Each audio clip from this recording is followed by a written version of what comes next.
इस वीडियो में हम पढ़ेंगे शिफ्ट इन सप्लाई कर्व के सप्लाई कर्व में शिफ्ट कैसे आता है। Change in supply occurs due to change in factors other than price lead to shift in supply curve.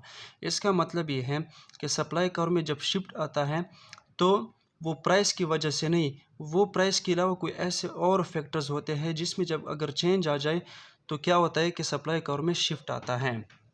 Graphical representation, left side में हमारे पास प्राइस है और नीचे गिवन क्वांटिटी सप्लाई है।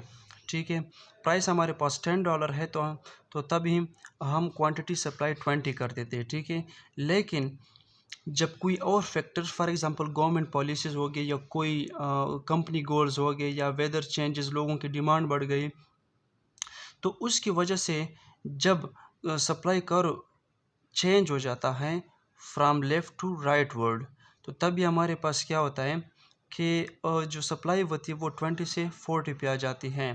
यानी ये प्राइस की वजह से नहीं, ये कोई और फैक्टर की वजह से सप्लाई में चेंज आ गया और सप्लाई ज़्यादा हो गई है।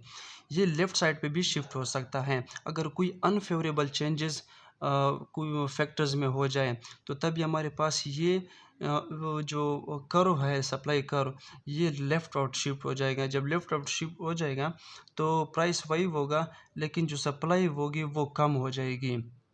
तो बेसिकली ये जो है ये हमारे पास सप्लाई कर्व है। ये राइट साइड पे भी शिफ्ट हो सकता है और लेफ़्ट साइड पे भी। Thank you.